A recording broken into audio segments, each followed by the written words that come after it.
बच्चे ऐसे हैं जो चंपारण से चले 1100 किलोमीटर चल के यहाँ पे 10 दिसंबर को यहाँ पे आए हैं दिल्ली में। आज की तारीख में आप चले जाओ, एक सिंगल स्टूडेंट गांव के बाहर में तैयारी अग्निवीर करता हुआ नहीं मिलेगा।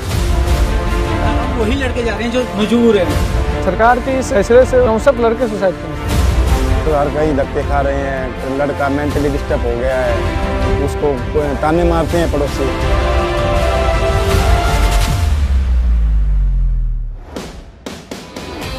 नमस्कार नमस्कार। इसमें सर ये 2019, 2020, 21, 22 जिसमें भर्तियां होनी थी फौज में, उसकी अनाउंसमेंट्स हुई और उसका प्रोसेस, ड्यू प्रोसेस एयरफोर्स की तकरीबन 7,000 वैकेंसी और तकरीबन 90,000 के आसपास वैकेंसी फौज की 2020 में या 21 में इनका प्रोसेस कंप्लीट हो गया, सिलेक्ट हो गया। अचानक अग्निवीर आई और इन लोगों को झांसा देते गए कि अभी ज्वाइन कराएंगे, अभी कराएंगे, एक महीना लेट करते चलेंगे और अभी तक आज तक की ज्वाइनिंग। तो ये वो लोग हैं जो देख रहे हैं कि हमारी ज्वाइनिंग दी जाए और फौज में एज का रिलैक्सेशन देके भर्ती किया जा सकता है और अग्निवीर लाने की वजह से ये बेरोजगार रह रहे हैं। इनकी ज्वाइनिंग का इशू मैं बताता हूँ, जैसे कि 21 साल के उम्र में हमारी भर्ती हुई सर। लगभग 2 साल हमें मतलब भ्रम में रखा गया कि अब आपकी भर्ती होगी, अब आपकी भर्ती होगी। और उस दौरान सर हम लोग राजनाथ सिंह जी से भी मिले, बस उनका आश्वासन मिला, उसके सिवा दूसरा कुछ नहीं मिला। देश सेवा करने का जज्बा जुनून हमारे अंदर शुरू से ही है सर। और आज भी अगर मौका मिले सर तो तैयार हूँ सर। 4 साल 5 साल मेहनत किया हूँ, तब जाकर सर 2 मेडिकल क्लियर हुआ था। लास्ट बारी था, इस बार ओवर एज भी होने वाला था। इस बार बहुत मेहनत किया था सर, तब जाकर मेरा भर्ती क्लियर हुआ था। लगभग ऐसे 1.5 लाख युवा है जो मतलब हर तरह से क्वालिफाई है, केवल ज्वाइनिंग और ट्रेनिंग पे जाना बाकी था सर।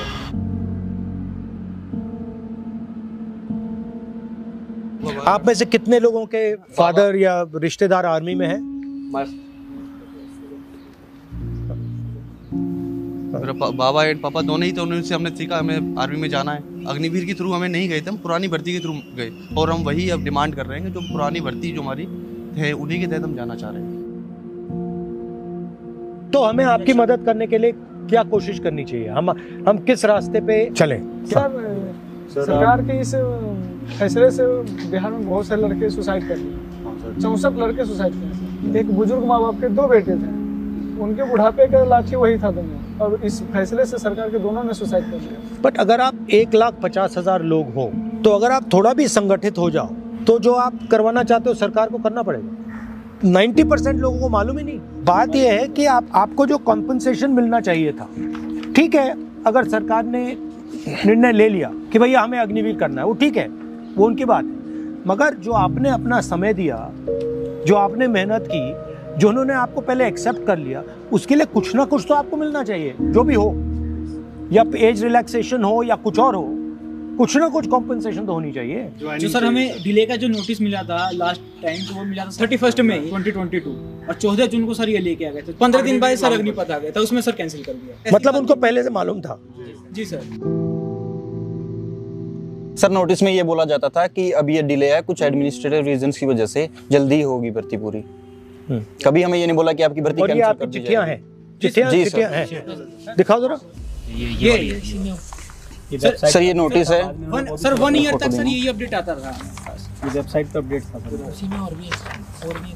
सर ये राजनाथ सिंह जी का लेटर है जो उन्होंने हमको दिया था, और ये सर बच्चों का डेलीगेशन गया था राजनाथ सिंह जी से मिलने, उसका फोटो है। 10 जुलाई को सर हमारी ज्वाइनिंग लेटर आ जानी थी 2021 में। ये सिलेक्टेड लड़के हैं? Yes sir. सर ये मेडिकल के बाद जो फिट और अनफिट की लिस्ट। सर ये बहुत लंबी लिस्ट है, 4800 के आसपास इसमें बच्चे हैं।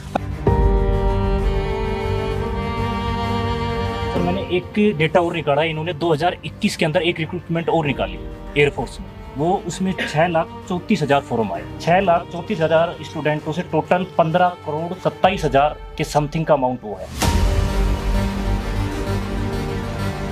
और इससे पहले जो आर्मी के जो टोटल जितने अब थल सेना के, उसमें जितने स्टूडेंट कलेक्ट भर्ती देखी थी वो 97 भर्तियां थी, जिसमें लाखों बच्चों ने उसमें फॉर्म अप्लाई किया था। अच्छा। 34 lakhs into 20 into 250 15 crore 100 crore ले गए।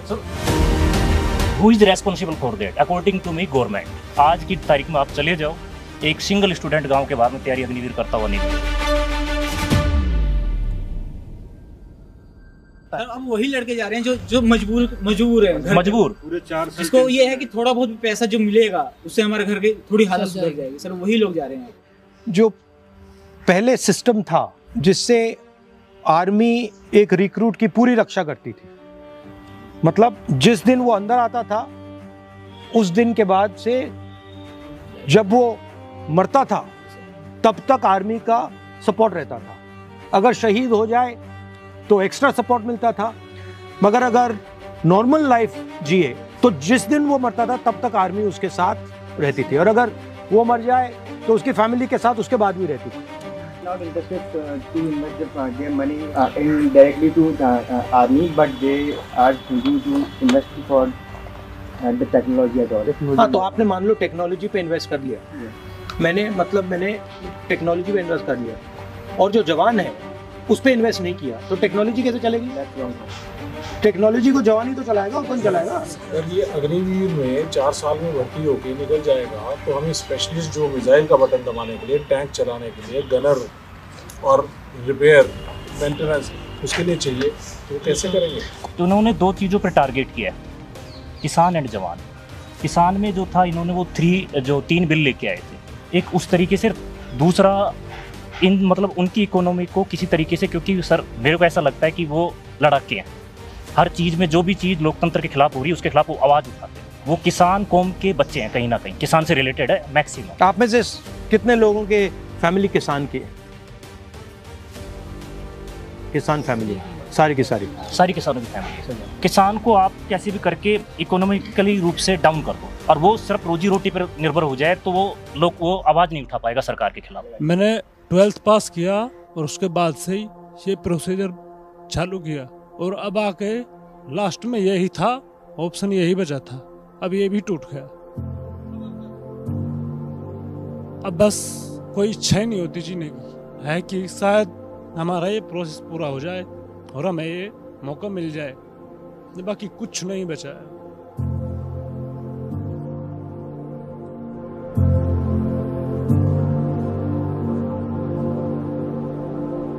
एक फौजी के पीछे सर कितने परिवार के सारे सदस्य रोटी खा लेते हैं सर, हर कहीं धक्के खा रहे हैं। लड़का मेंटली डिस्टर्ब हो गया है। कहाँ है लड़का? हरियाणा में ही है, महेंद्रगढ़ डिस्ट्रिक्ट में। उसको ताने मारते हैं पड़ोसी, आगे सारा नकली फौजी है तो यहीं घूम रहा है, ऐसे ही रिश्ता कर लिया, बेइज्जती हो रही है, उसको निकलने नहीं देते, वो कुछ भी नहीं कर पा रहे, कोई त्योहार नहीं, कोई फंक्शन नहीं। उसके अब BSc का पेपर चल रहे हैं सर्री के, वो करवा रहा हूँ उसको क्लियर, और क्या करूँ बेटा ये तो कर ले तू। खेती बाड़ी करते हैं सर, क्या करे, कर्जा लेके बड़ी मुश्किल से पढ़ाया उसको, साइंस की किताबें पढ़वाई यार, फिर उसके बाद में अब तो सोचा समस्या खत्म हो गई, अब आराम से गंगा नहाएंगे, और उसके बाद में ये प्रोसेस और बढ़ा दिया, कोर्ट में जाओ और फिर उसके बाद में प्रोटेस्ट करो, यानी 2 लाइन और करो, नोटिफिकेशन में ऐड। सर आर्मी के अलावा दूसरा कुछ सोचा ही नहीं था सर हम लोग। सर दिन रात एक करके मेहनत किया था, 8 साल मेहनत किया हूँ तब जाकर सर 2 मेडिकल क्लियर हुआ सर। सर हमें जिंदा लाश बना दिया गया है सर, इससे बड़ी हो तो कहीं खड़ा करके सर 63 सुसाइड। एक बात तो लॉजिक से बाहर है, अगर इन्होंने एंट्री कर ली तो फिर अग्निवीर में इनको ऑटोमेटिकली एंट्री दे देनी चाहिए थी। वो भी नहीं पूछा सर, वो तो कम लॉजिक तो कम से कम होना चाहिए। ऑप्शन दिया है, अग्निवीर में जाना है तो कम से कम एक रिक्रूटमेंट तो कंप्लीट हो जाती, वो भी नहीं किया। 4 साल के बाद ये दोबारा लड़ाई लड़ते हैं कि हमें 25% में आना है जी, ठीक है, कम से कम वो प्रोसेस तो कंप्लीट हो जाता। उसमें मतलब उसमें उनका कुछ खोएंगे भी नहीं, वो क्या खोएंगे? कुछ भी खोना भी नहीं है। मतलब थोड़े टाइम के लिए आपने कहा कि ये जो पहले पास हो गए थे इनको पहले डाल दो, बस उसमें तो कोई प्रॉब्लम ही नहीं है, प्रोसीजर तो चलता आएगा था, ये बच्चे तो उसके लिए तो फिर वो क्यों नहीं किया इन्होंने? सर सीधी सी बात है, बेरोजगारी फैलाना सर, क्योंकि अभी भी यूपी में आया है सर, यूपी पुलिस का लगभग 60,000 प्लस वैकेंसी, उसमें भी सर हमारा एज कम कर दिया गया। अपनी भर्ती के लिए जी जान से मेहनत की तो सर हम उसी भर्ती को लेना चाहिए। अच्छा, अगर उन्होंने कहा वो भर्ती तो अब किसी भी हालत में नहीं देंगे, तो फिर क्या करोगे? फिर क्या चाहोगे? तो सेकंड ऑप्शन सर कभी सोचा ही नहीं है सर। आप खुद सोच लो 34 लाख में 1.5 लाख लेने, कितनी मेहनत करनी पड़ेगी इसको। जैसे आपके बेटे को कह रहे हैं कि ये तो सच्चा सिपाही नहीं है, मेंटली टॉर्चर किया जा रहा है, वो निकल नहीं पाता घर से, डिप्रेशन में रहता है, वो बात ही नहीं करता किसी से। बीमार थे सर हम, टेंशन से, सारे लड़के दर की ठोकरें खा रहे हैं। जिस टाइम सर हम डिफेंस के लिए मेहनत कर रहे थे, उस टाइम साथ के बच्चे सर इधर उधर घूम रहे थे, अपना खेल रहे थे, कुछ भी कर रहे थे। आज सर वो सब एम्प्लॉयड हैं, और हम सर बेरोजगार होने के बाद भी बेरोजगार सर घूम रहे हैं। सर ये बात भी है, ये दिखाया गया कि बच्चों ने तोड़फोड़ की, जो नुकसान किया देश का, ये नहीं दिखाया गया किस बात के लिए किया। तो मुझसे आपकी क्या एक्सपेक्टेशन है सर? आपसे मुझे क्या करना चाहिए? एक ही उम्मीद है कि आप इस बात को असेंबली में नहीं, मैं तो रख दूंगा, पार्लियामेंट में रख दूंगा, उसमें कोई प्रॉब्लम नहीं है। ठीक है, कहाँ से लेके आए हैं सर आप दरवाजे से, कि हमारा भी कुछ हो। आपके साथ मिलकर कुछ ना कुछ तरीका तो निकालते हैं। ठीक है, thank you sir. Nice. Thank you.